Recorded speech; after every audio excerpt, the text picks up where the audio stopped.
Olá, boa noite a todos. Tudo bem com vocês? Queria agradecer a presença de todos aí que vão estar acessando nossa live. Dizer que é uma satisfação muito grande para todos. Estamos aguardando aí os colegas entrarem na nossa live. Desejar boa noite a todos. E hoje a nossa live é a primeira live de uma série de lives da nossa websérie, né, de TX para TX, em que a gente vai falar com vocês, conversar com alguns convidados, pessoas em lista de transplante e pessoas transplantadas já. Então, na realidade, hoje nós estamos iniciando a nossa primeira live da websérie de TX para TX. A nossa convidada de hoje é a Rochelle Benides, a nossa amiga Rochelle Benides, que está em lista de transplante de pulmão. Gostaria assim de agradecer vocês que estão acessando aí, a Rosiane, a Kel, a Daí, a Dácia, eu acho que Bárbara. Muito obrigado pela presença de vocês, tá? Eu vou convidar a nossa amiga do Rochelle Benides, do Vida em Jogo. Mandei o convite aí para a Rochelle, para a gente iniciar. Olá, amiga. Tudo bem? Ô, Prazer. tudo jóia? Só em 2021 que a gente se encontrou, né? É, demorou, mas chegou. Exatamente. Então você veio para brilhantar aqui a nossa live de abertura, aqui do Visibilidade TX, né? Esse perfil, esse projeto de educação doadora que eu iniciei durante a pandemia, né? Inspirado em outros, como inspirado em você, inclusive, para que a gente possa estar ajudando, né, pessoas, conscientizando a nossa sociedade sobre a importância da doação de órgãos, né, e sobre outras coisas que se correlacionam, né, com a doação de órgãos.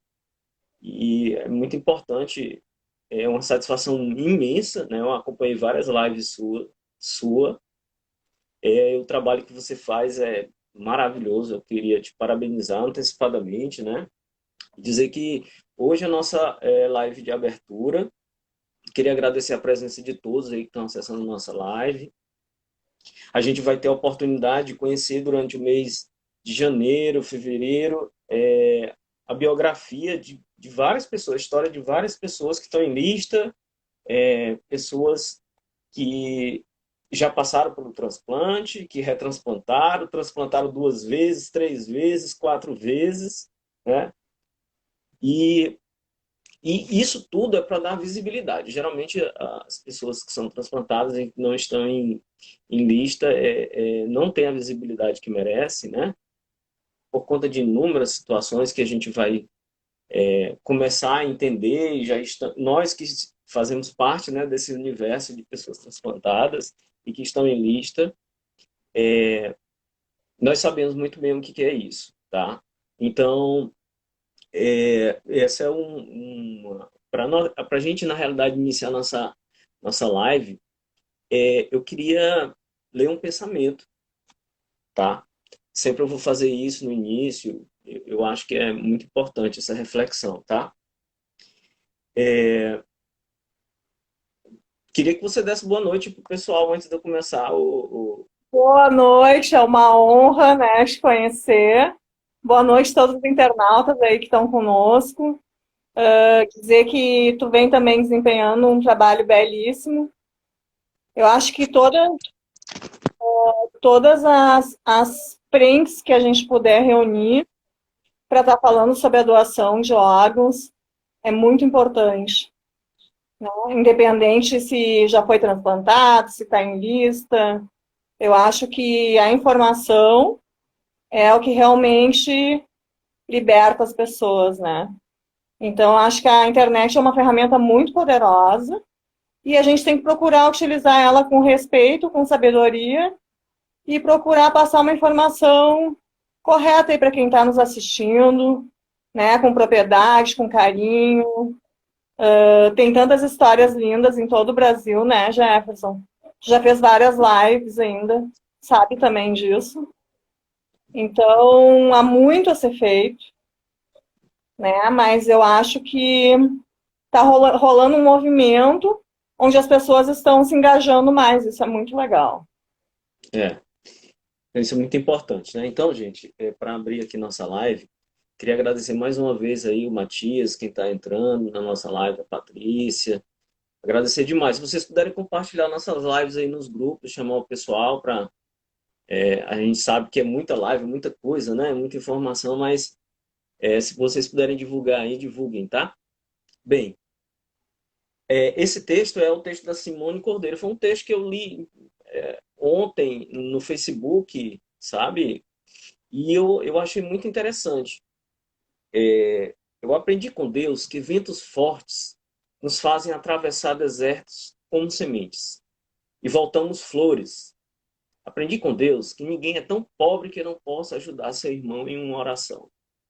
Aprendi com Deus que palavras são as que voam feito pássaros, mas atitudes silenciosas são como árvores, que fincam no chão e ninguém arranca.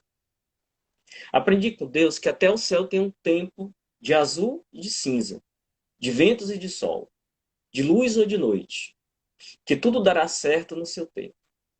Aprendi com Deus que devemos amar uns aos outros e o pior destruidor é aquele que destrói uma esperança ou um sorriso.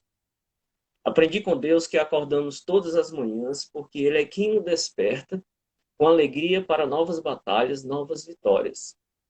Aprendi com Deus que nada é por acaso, que para tudo e todos existe uma proposta e uma resposta. Aprendi com Deus que não existe sorte, existe bênçãos, que somos frutos de um amor sem igual e limites, e que a fé nos faz abençoados todos os dias pelo zelo de Deus. Esse é um texto da Simone Cordeiro que é muito, muito legal. Eu queria te fazer a primeira pergunta, sabe, Rochelle? Por que o céu é o limite? Por que você escolheu essa frase? Fala um pouco sobre você para que as pessoas possam conhecer quem está assistindo e quem vai assistir a live posteriormente, tá? Bom, meu nome é Rochelle, eu sou aqui de Porto Alegre. Eu tenho 43 anos, tenho 3 filhos, o Matheus, o Murilo e a Juju. Sou separada já faz 2 anos e meio. Em 2014 eu descobri a fibrose, né? Eu tinha uma vida normal, era skatista, surfava, jogava salão, gosto muito de jogar futebol. Então, comecei a ficar cansada, assim, de cansaço. Sempre fui uma mulher muito forte, de pintar a casa, de realmente tomar a frente, né, enfim, das coisas que eu fazia. E comecei a decair, assim, a minha vitalidade. Só que eu achei que era uma tireoide, alguma hipotireoidismo, hipertireoidismo, qualquer coisa, uma gripe, uma pneumonia. Nunca pensei que fosse me transplantar na minha vida. Já conheci uma galera que era do transplante, porque tinha amigas minhas que trabalhavam na Santa Casa. Então não era um universo muito distante assim para mim, porque eu sempre acompanhava. Aqui na praia rolavam uns futebols de transplantados, né, que eu achava muito legal até. Então, me vi nesse paradoxo aí que eu tive que, né, reinventar toda a minha vida. Me reinventar, e a gente se reinventa, acho que todo dia, né? Porque tu acaba tendo... Eu, no caso, eu tô aguardando o transplante de pulmão bilateral, onde eu não tive tempo de assimilar a doença, assim, sabe?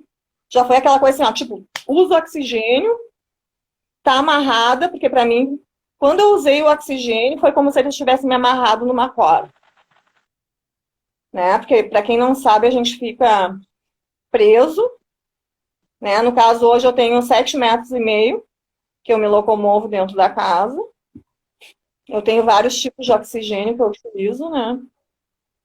Então, eu tenho oxigênio que eu saio para a rua, oxigênio que eu uso quando chove, e o oxigênio que eu uso normalmente, que é o oxigênio concentrador, que é o de luz, né?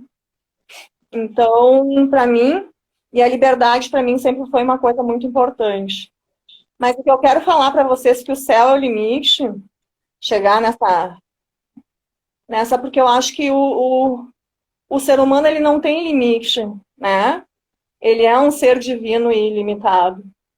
Ele é muito readaptável a tudo, né? Começa por aquele texto, eu sou muito suspeita, acho que esse texto que tu trouxe hoje cai muito bem, porque eu acredito que quem sobrevive ao deserto sobrevive a tudo, né? Na história, e enfim, o povo do deserto é o povo mais forte, né? Porque o deserto ele é cruel, né? Então, onde também Jesus foi testado, né? 40 dias e 40 noites. Então, eu acho que ao mesmo tempo que limita a gente, é a gente mesmo, né? Que a gente pode prosseguir sim, a gente pode continuar sim, é difícil, é. Em determinado tempo da minha vida, eu vi que o meu relacionamento já não estava me, me acrescentando, e eu fiz uma escolha. Fiz uma escolha de continuar, fiz uma escolha de criar meus filhos, fiz uma escolha de trabalhar, de ter a dignidade de me sustentar, porque é muito difícil. Tu consegue viver um tempo ah, com, com a compaixão, né? Mas nada como tu ter teu dinheiro, né? Nada como tu pagar tuas contas, tu ter o teu direito de ir e vir, né? Financeiramente. Não todo jeito que eu gostaria ainda, mas vou ficar, né? Porque todo dia, eu acho que o sucesso se dá no continuismo, assim, sabe, Jefferson? Eu acho que é o todo dia. Eu acho que é tu perseverar, sabe? Água mole em pedra dura, tanto bate até que fura. Eu acredito nisso, sabe? Eu acredito A em gente Deus. sente que você tem muita garra, né? Essa nossa vontade de viver, né? A gente que enfrenta, diferentemente de você, que tem essas limitações, né? Cada problema pelos quais Sim, a gente enfrenta, a gente eu que sou transplantado de fígado, a gente passa por algumas situações também em que a gente logo no início, você falou que não teve tempo nem de pensar, né? Eu ainda entrei num processo de negação da doença. Eu não sei se isso aconteceu contigo, né? passei também por todos os processos também. É. Então, a negação, e aí depois Muito você louco isso, né? encontra aquela força interior, aquela vontade de viver e vai para frente, né? E isso é que é bonito, essa resiliência, né? Tem dias que não é fácil, né? Mas existem nada como um dia após o outro, né? Eu acredito também muito nisso. Acho que tu dorme no outro dia, se amanhece um novo contexto, assim, sabe? De verdade. E, Rochelle, a gente sabe, eu acho que também tem poucas pessoas que estão em lista, poucas pessoas que são transplantadas, às vezes por falta de tempo mesmo, ou até também por não estarem sendo informadas.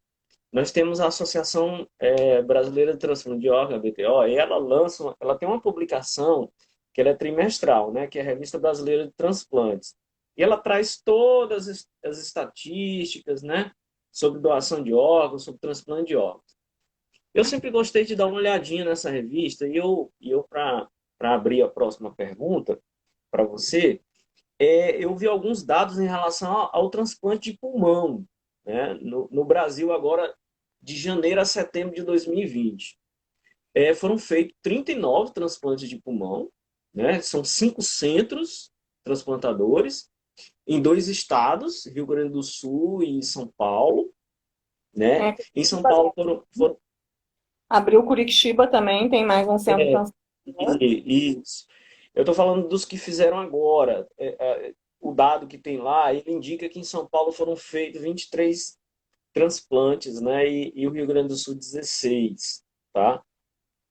O outro dado que é interessante assim, interessante do ponto de vista da gente saber, ter esse conhecimento, né? Que no Brasil, em paciente em lista, até setembro, a data de referência, eram 195 pessoas em lista de transplante de pulmão no Brasil. 95 em São Paulo, 88 no Rio Grande do Sul e 12 no Paraná. É aí que você diz, né, que abriu agora. Talvez os dados do Paraná venham agora no final do ano, nesse último trimestre, né, quadrimestre. Criança, nós temos 11 crianças em lista de transplante pulmonar no Brasil, até setembro. 8 em São Paulo, 3 no Rio Grande do Sul. Uma é a TT, beijo, TT. E a TT está por aqui também, né? Ela também está aguardando o transplante também pulmonar. Então, como é que é isso no Rio Grande do Sul? A questão do transplante. Fala um pouco para a gente. Porque você vê que são 2 centros, né? 2 centros, aí tem Paraná, o Ceará também transplantava, mas não tem dados do Ceará. Não sei o que foi, aconteceu. Mas essa questão do transplante de pulmão, eles são poucos centros transplantadores. E aí vem gente aí para o Rio Grande do Sul, de Manaus, do Piauí. Fala Aqui um o pouco. Porto Alegre é um centro de referência, né? Muito forte. Até porque quem não sabe, o transplante de pulmão precisa ter o mesmo tamanho de caixa torácica, né? A compatibilidade sanguínea. Então, realmente aquele pulmão tem que vir perfeito para ti para o transplante ser um sucesso. Bom, aqui o cenário atualmente hoje do Rio Grande do Sul é um cenário onde a gente tem uma negativa alta, né, em média de 43%. Agora até tem que ver como é que tá os índices, porque teve uma parada aqui um pouco, né? Os transplantes deram uma parada aqui com o lance do Covid. Então, o que eu posso dizer?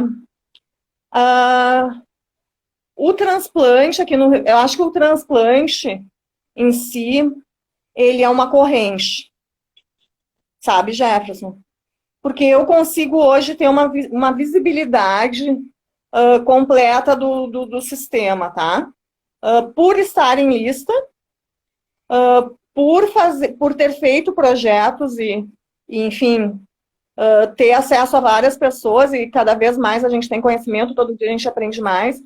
Mas eu te digo assim, eu, Rochelle, hoje entendo que o transplante ele começa dentro da UTI e dentro da emergência, através da notificação dos enfermeiros. Entendeu? Porque é os enfermeiros que vão notificar o pessoal para ir ver a situação. Eles, quando tem um processo de abertura de morte cefálica,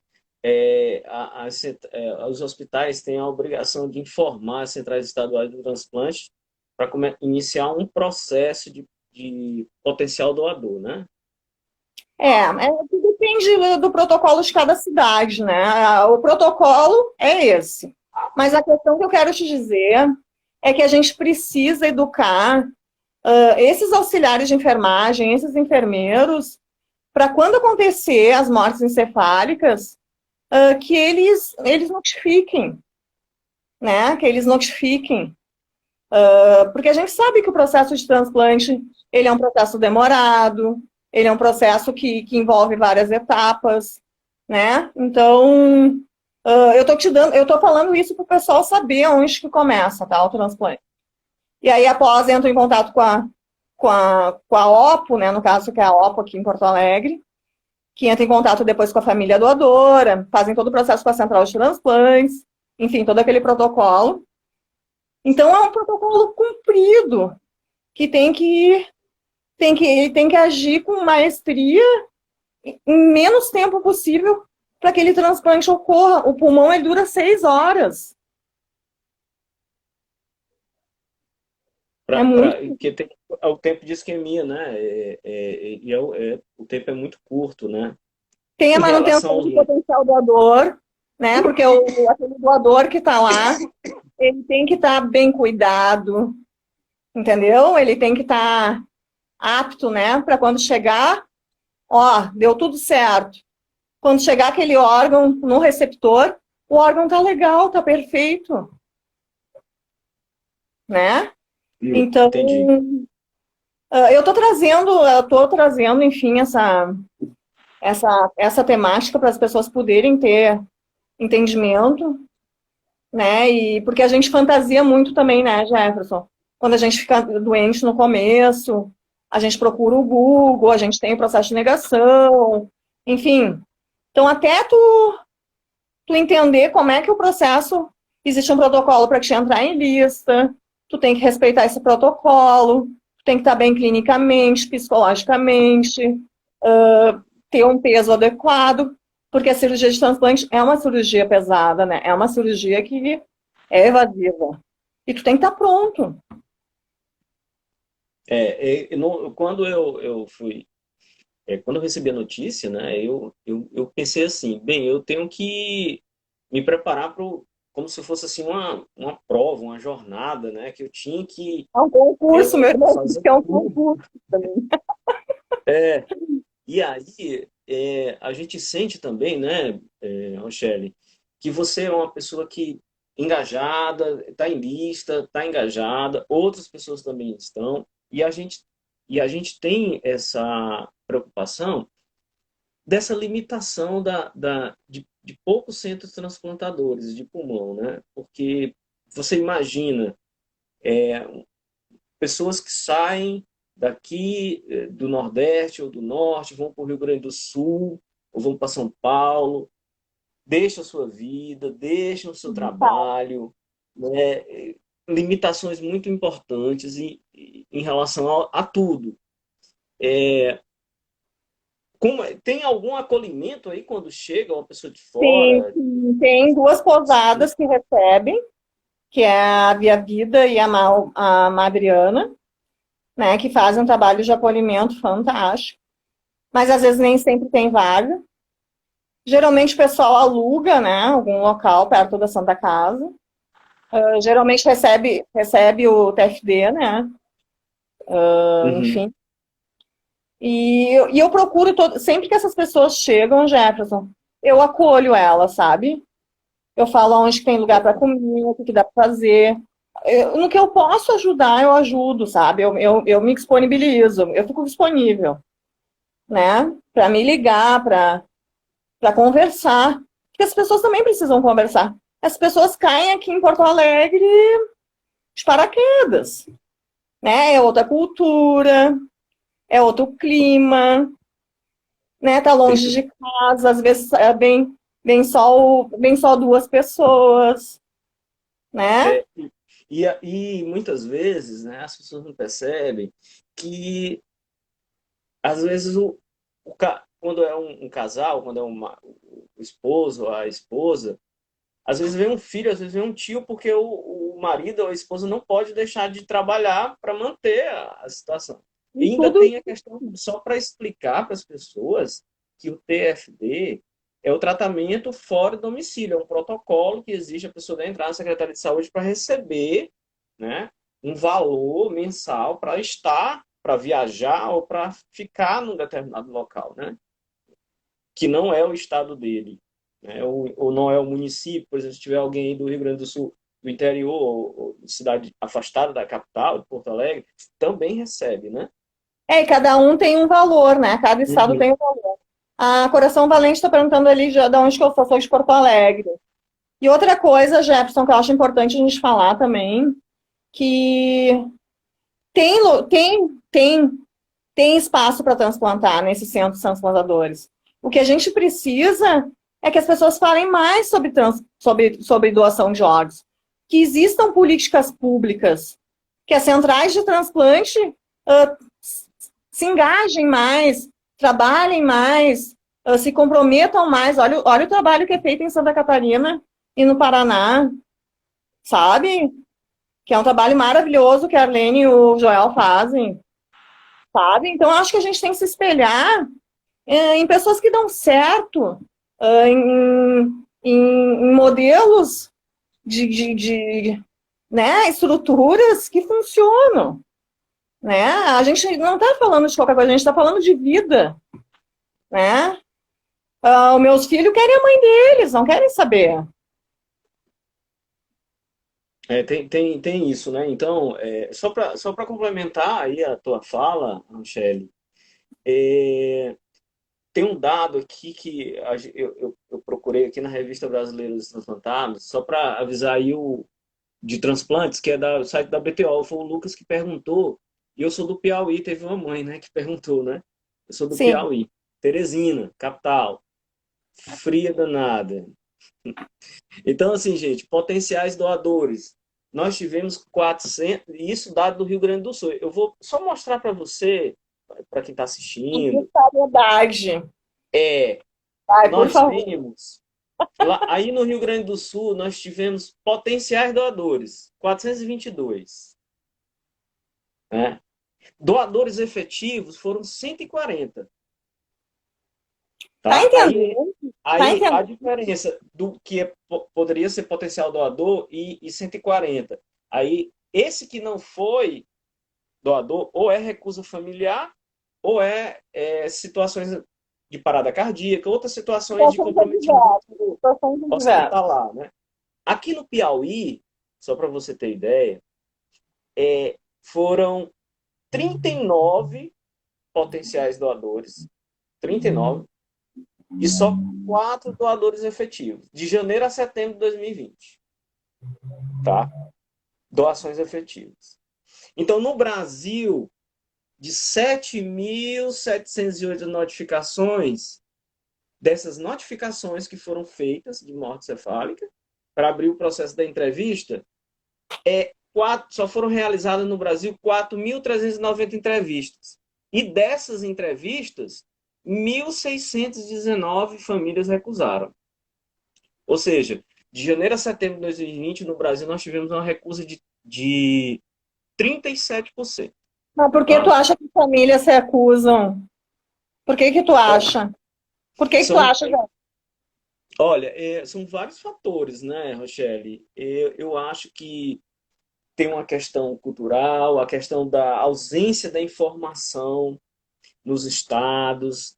Os próprios profissionais da saúde precisam de uma formação mais apropriada, né? Aqui, por exemplo, a Organização de Procura de Órgãos, eu conheço, tive a oportunidade de conversar pela internet com um colega, o enfermeiro Gilson, que é uma pessoa extremamente capacitada, mas às vezes na OPO você tem pessoas extremamente capacitadas, mas não tem a estrutura hospitalar, não tem.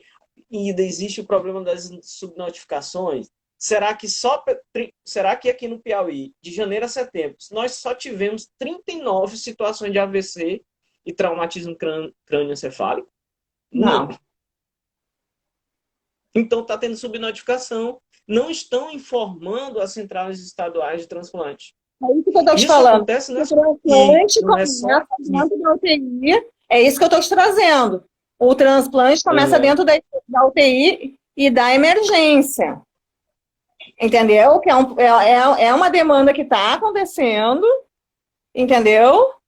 E outra coisa que eu vou te dizer. Sim, A é uma falta de realidade. doação de órgãos no Brasil não é culpa da família doadora. A falta de doação de órgãos no Brasil é todo o processo que precisa ser ressignificado. Precisa ter políticas públicas, precisa ter desburocratização, entendeu? Do processo Uhum. em si.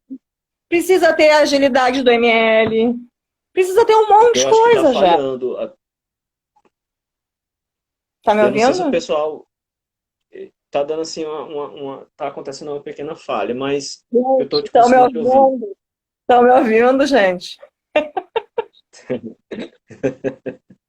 Então, Rochelle, só fazendo uma observação. Então, a taxa de recusa de janeiro a setembro no Brasil foi de 37%. Aí no Rio Grande do Sul é a mesma taxa. Esses dados não sou eu, Jefferson, que está dizendo, é a Revista Brasileira de Transplantes, lá no site da BPO, que eu colhi lá as informações. Então, o Rio Grande do Que Sul bom está que na mesma baixou, que faixa. bom que baixou. Que bom que baixou, né? Amém. Mas é que teve um tempo que parou também os transplantes aqui, né? Devido ao Covid. E realmente rolou vários transplantes. O pessoal se puxa Uhum. aqui. Só que É, tem que melhorar. Precisa melhorar. Precisa melhorar a questão também, eu acho, dos poderes, entendeu? Da Defensoria Pública, poder organizar os processos para a gente, de TFD, de questão de luz, entendeu? Eu gasto quase R$ 600 de luz. Eu tive que processar a CE, porque eu comia ou pagava luz. Então, é muito complicado, né? A gente fica muito sem não pode, assessoria, né? né? Pô, já tá doente, já tá com vários problemas ali, ainda tem que ficar correndo atrás da CE. A CE é o Centro de Eletricidade aqui do Rio Grande do Sul, tá? Uhum. Então, eles não facilitam pra gente, sabe, Jefferson? É isso que eu fico, sabe? E eu falo, sabe? Eu tento ser comedida com algumas coisas, assim. Mas eu acho que é preciso ser falado, sabe? Ah, acho que a gente tem que falar, Ó, o sabe? Roberto está falando aqui. Desculpa, gente. Saúde. O Roberto está falando que tem subnotificação em Brasília. E estão dispersando órgãos por falta de insumos. Né? Então, é uma realidade que não somos nós que somos transplantados que sabemos disso. Mas os médicos dizem isso. Os dados, eles por si só, eles já nos trazem essa, essa análise bem, bem característica, né? Tá? O Matias está falando aqui também que Eu falta acho que engajamento dos tinha que ter transplantados. eu acho que tinha que ter alguém que fiscalizasse isso. Por que não funciona? Porque não tem ninguém que fiscalize. Entendeu? Eu acho isso, né? Eu, Rochelle. Eu, eu acho até que tem, sabe, Rochelle? Nós temos um órgão, que é o Ministério Público, ele ele tem uma função de justamente seguir, fiscalizar e ver a aplicação da lei.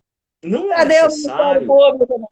Já deu muitas vezes o ele Ministério precisa ser Público. provocado, né? Mas você está entendendo, Angeli? O Sim, a gente Ministério fez a Público frente pode fazer isso. parlamentar aqui, justamente para estar trazendo as demandas, né? Para os outros âmbitos.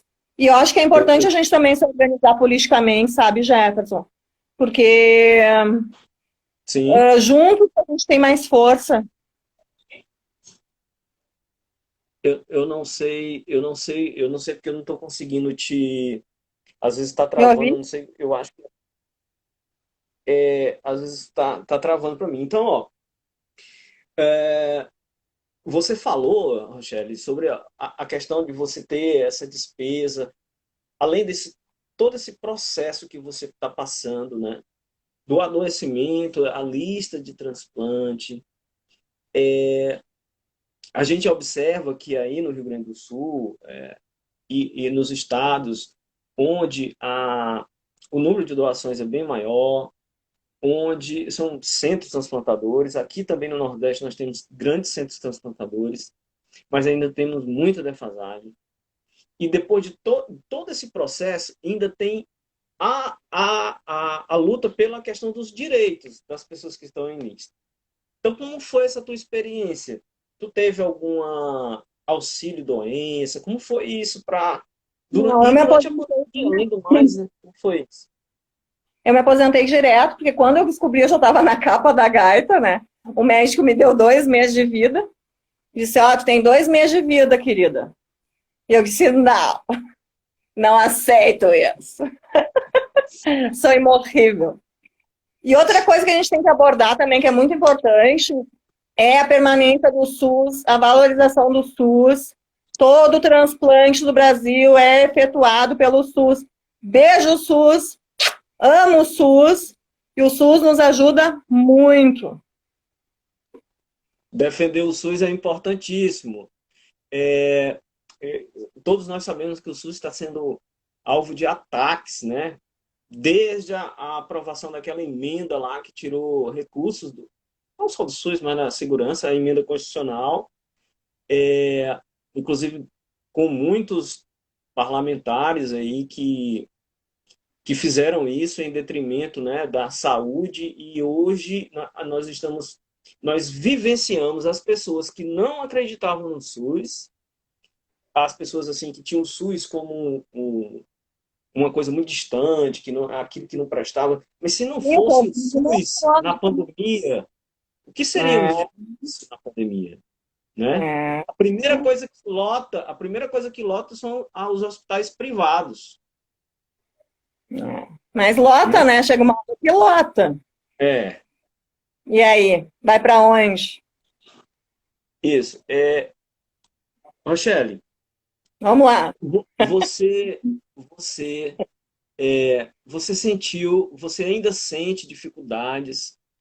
Nós temos algumas situações relacionadas à garantia de direito das pessoas que estão em listas e pessoas transplantadas. A gente está passando por um momento muito complicado agora. Eu sei que você ainda não passou não chegou o teu momento, vai chegar com a graça de Deus, mas nós que passamos por esse momento, eu acho que você está acompanhando esse processo que tá na mídia aí, que nós estamos engajados, que é a ausência do busulfano, né? Aquele remédio que faz todo o tratamento para o transplante de medula óssea, Eu para achei preparar uma a pessoa para sacanagem receber isso. a Mas medula, sabe o que né? que isso acontece? Porque o que que acontece? O Ministério da Saúde, as secretarias da saúde, eles licitam as medicações de 3 em 3 meses ou de 6 em 6 meses, conforme o estado. Para quê? Para poder barganhar preço. O que que acontece? Nesse período que eles fazem a licitação, eles deixam a galera sem medicação. É isso que está acontecendo, Jefferson. E isso, a questão do busulfano está sendo uma questão até um pouco diferente dos imunossupressores, né? Olha, desde o mês passado, está com uns 2 meses já que aqui em Teresina está com falta de tacrolimus, micofenolato, né? Que é um remédio essencial para as pessoas transplantadas. A aquisição e distribuição é de responsabilidade do governo federal e está tendo um desabastecimento. Em alguns estados existe o fracionamento. Você não entrega todo o medicamento por mês. Você entrega toda semana um pouquinho, sabe? Parece um jeitinho brasileiro de não deixar faltar. Não é a normalidade. Nem um atraso, né? Nem um fracionamento e nem o desabastecimento. Então, além de todo esse processo que a gente passa antes do transplante, nós temos que nos deparar com esse outro problema grave. Se vai ter medicação ou não, né? Se tem É, cabimento isso, né, Jefferson? Se tem cabimento a pessoa, porque eu acho assim, ó, quem passou por um transplante está preparado para tudo, né, Jefferson? Vai dizer, né? Acho que está pronto para qualquer coisa. E aí o cara nadou, nadou, nadou, foi até a praia, surfou a onda e aí faltou medicação.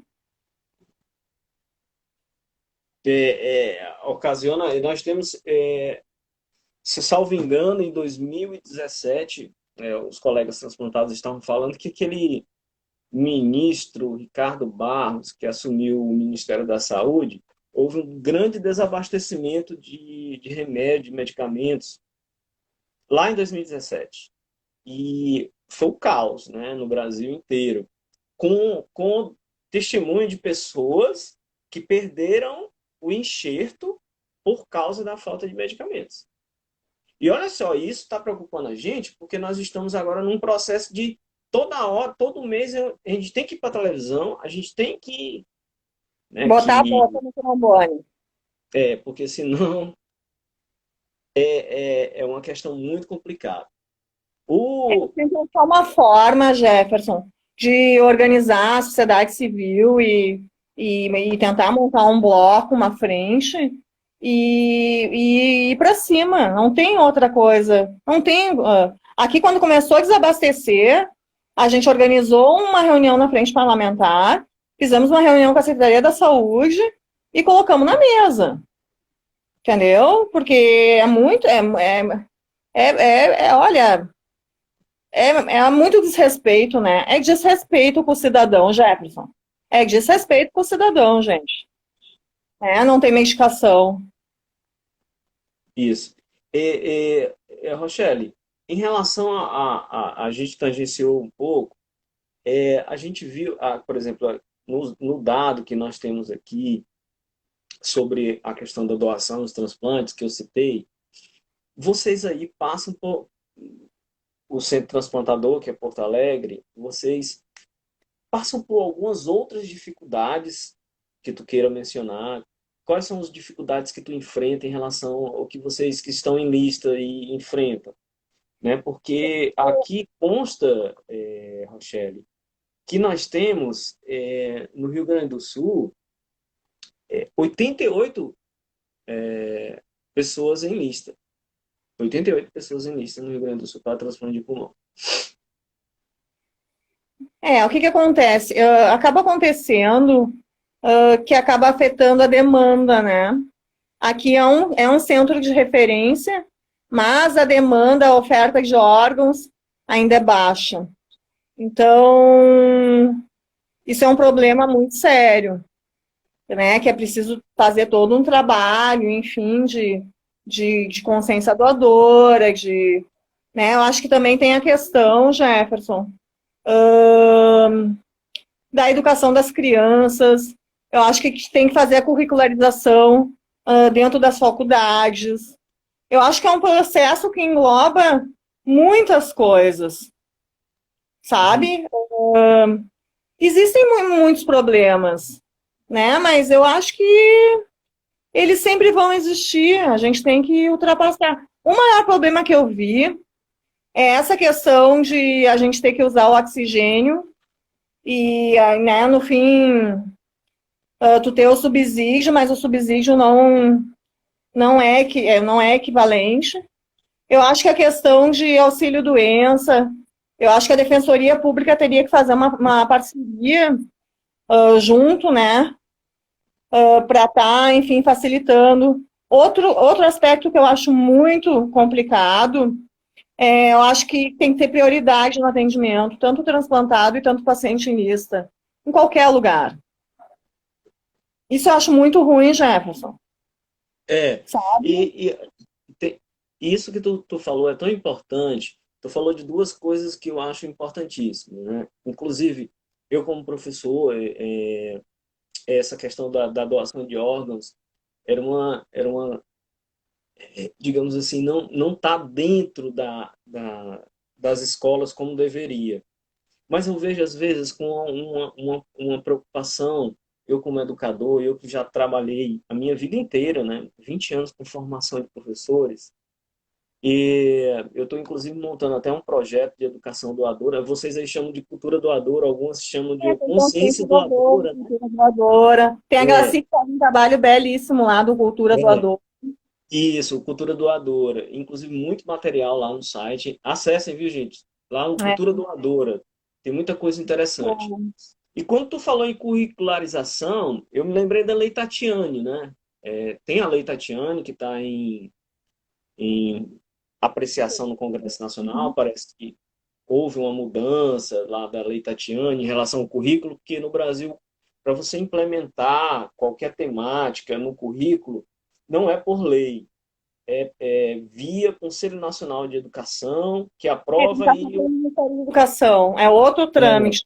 é outro trâmite diferente.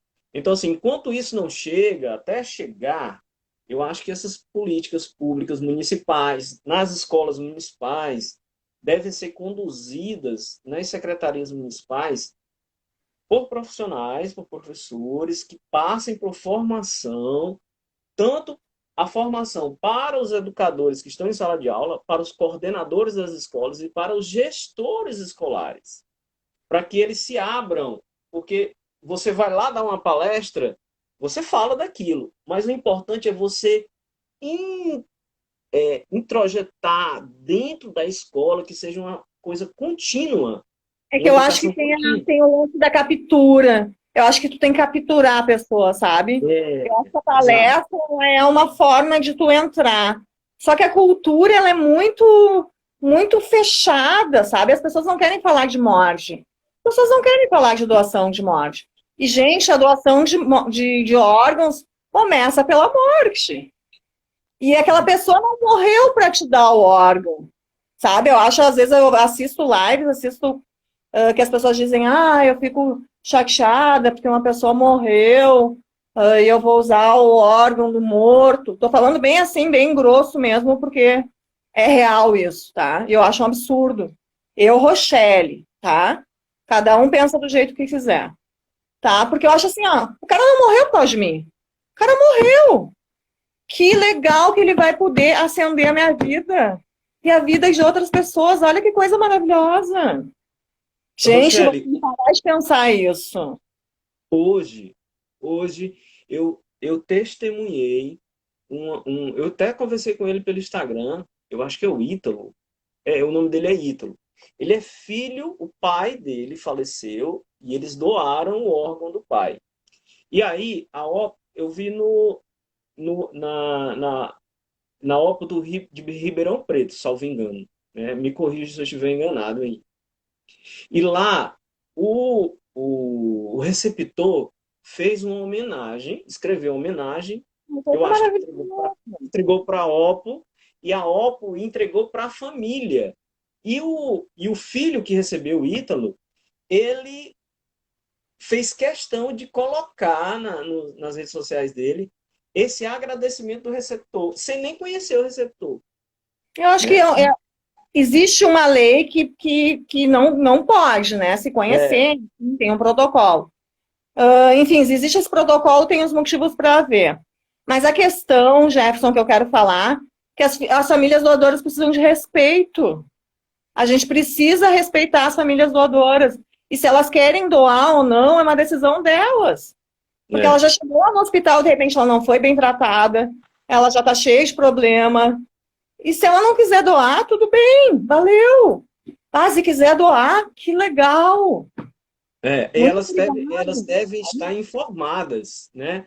Porque uma coisa é você recusar estando informado, uma coisa é você recusar pela desinformação. Isso é que é a questão mais importante para nós. É que elas saibam, que as pessoas Mas aí saibam, entra a questão da educação. e aí Educar para a empatia, educar para o amor, educar para a gentileza.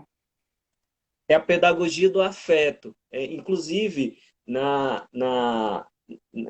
que é pedagogia freiriana, hoje em dia, nas escolas, se fala muito sobre, porque está previsto na Base Nacional Curricular Comum, como curricular, que se trabalha as competências socioemocionais, como a empatia, a solidariedade, né, a autovalorização, o autocuidado. Isso tudo está muito relacionado com o processo de doação de órgãos. A morte se trabalha nas escolas, em língua portuguesa, nas diversas obras literárias. Então, a doação de órgãos é um tema que perpassa todo o currículo da educação básica.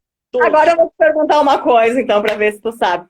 Quem foi o primeira doação de órgãos dos quadrinhos de desenho? Eu não lembro disso. Não Quem lembro. tu Diz acha aí que pra foi o gente, eu quero saber. primeiro cara que foi a doação de órgãos? Alguém sabe aí, galera? Quem é que foi o primeiro cara que fez a doação de órgãos, gente? Alguém sabe? Tchan, tchan, tchan, tchan. Ganha uma caixa de alfajor, quem souber. Famoso esse alfajor eu, hein? Sabe quem foi? O Frankenstein. Sim, verdade. Verdade. Oh! Foi, né? Se tu parar pra pensar. E se tu lê toda a história dele, que é fantástica, indico para as pessoas assistirem, tu vai ver. E até a própria questão da medicina também. A medicina, na realidade, surgiu da física. Quem vê o filme, aquele O Físico, e tem até disponível um filme belíssimo, que eu indico para assistir, que conta a história da medicina, né? Falando disso. Ô, Jefferson, nós tinha que ter umas 3 lives para a gente conversar, hein? Já está chegando ali nos últimos minutos. Então, e aí tu falaste disso, aí eu viajei aqui no negócio da curricularização e a PL dos transplantados, né? Que tu falou a questão de ter a prioridade para atendimento, existe toda uma questão relacionada ao trabalho e ao emprego das pessoas que estão em lista e também que passam pelo transplante, né? Se fazer um estatuto, vai demorar mais para ter aprovação. Então, se fizer uma adequação dentro dessa legislação aí do deficiente, é mais fácil, né? Mais fácil, como é que eu vou dizer? É mais fácil a gente ter esse direito garantido, né? Então, eu não sei particularmente, ô Rochelle, se isso é mais adequado ou não, tá? Mas eu acho que é uma coisa que precisa ser repensada, ser pensada, ser elaborada, sabe, Jefferson? Quem está assistindo nossa live aqui e não tem conhecimento sobre a PL, ou quem vai assistir a nossa live posteriormente, o Projeto de Lei 4613/2020, ele está em tramitação em regime ordinário, né?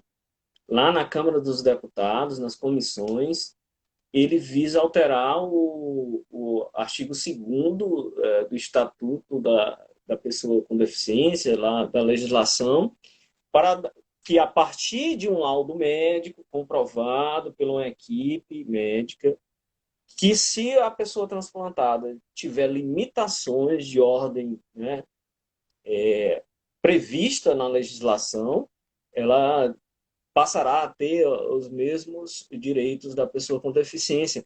Nada mais justo, né, Rochelle? Nada mais justo, né? Acessibilidade, né?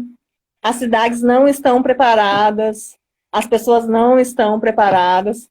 Sabe uma coisa que eu ando achando muito engraçado em Porto Alegre agora? Que eu saio e as pessoas acham que eu tô com Covid. Aí esse dia eu saí. Isso já acontecia, né? Existe um preconceito velado, mas tudo bem, eu já me acostumei. Mas agora tá mais forte, assim, né?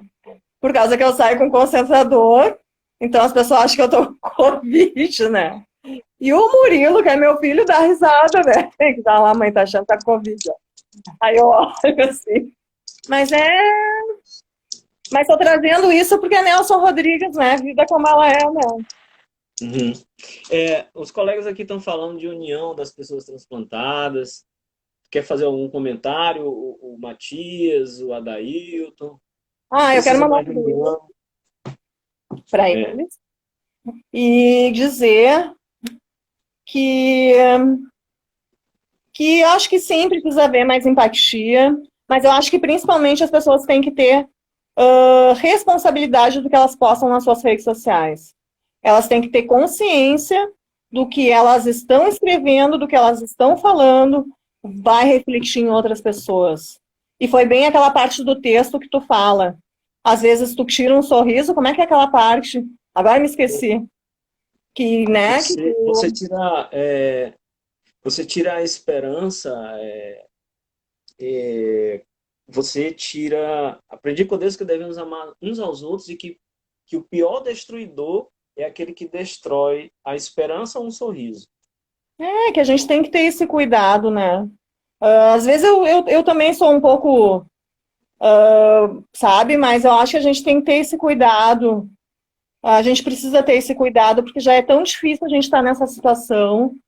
Então, que as pessoas tenham mais amor no coração, né?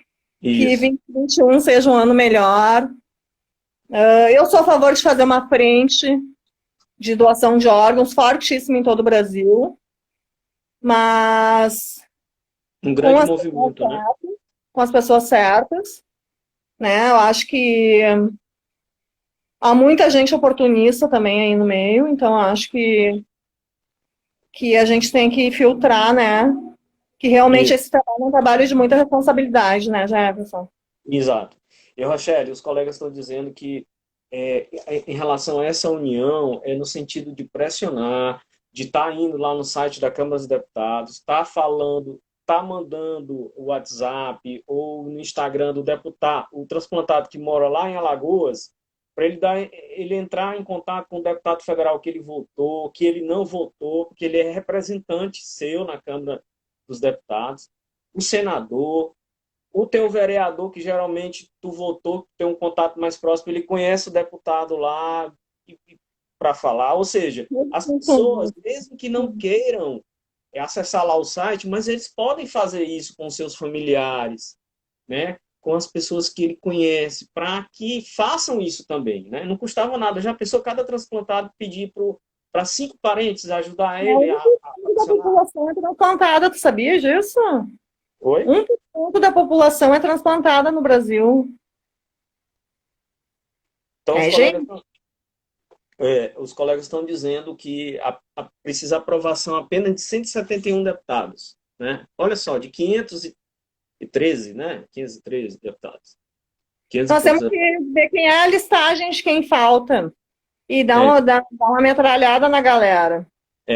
Rochelle, nós já estamos encerrando a nossa live. Oh, Jefferson! Ó, quando acabar essa pandemia, eu vou te visitar aí no Rio Grande do Sul, viu? Oh, pode vir.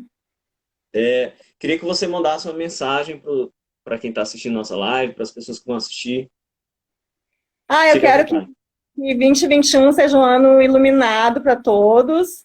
Obrigado pela oportunidade, foi um prazer te conhecer.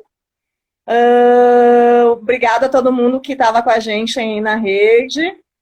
E agora em seguida também eu vou começar minhas lives, vou trazer temas interessantíssimos para a gente estar conversando. E compre meu alfajor. Isso. Rochelle, dizer para os amigos, agradecer também eles, dizer que toda terça-feira a gente está fazendo lives aí com as pessoas em Insta Semana e que pessoas vem é que com a contatam. Raquel, vou assistir a Raquel. Na próxima live é a live com a Raquel, né? Com a Kel, que é na próxima terça. Ela vai trazer também muita coisa importante para a gente. Ela é uma pessoa maravilhosa. E Vou aí, assistir. na seguida, a gente vem com a Suelen, depois com a Neia. E no domingo, no último domingo do mês, a gente vai fazer com a Bruna Damasceno. Ela é transplantada 4 vezes, 3 vezes de fígado e um rim, né? É Ela vai... praticamente um tanque, a mulher. O Alexandre Barroso é fichinha perto da Bruna. Então, Ah, beijo, Alexandre. O pessoal, Alexandre. dê corações aí para nossa amiga Rochelle, ela merece, aperta o dedinho nos corações. Se vocês puderem compartilhar a live, eu agradeço, Rochelle, agradeço a todos, muito boa noite, fique com Deus, a tua hora vai chegar, a tua bênção vai chegar, viu, Rochelle? Amém. Eu vou aí pro Piauí, hein? Me Venha, vem em esperem. setembro, que é o mês mais frio, viu? Oh, tá bom, beijão. Tchau, beijo. Galera.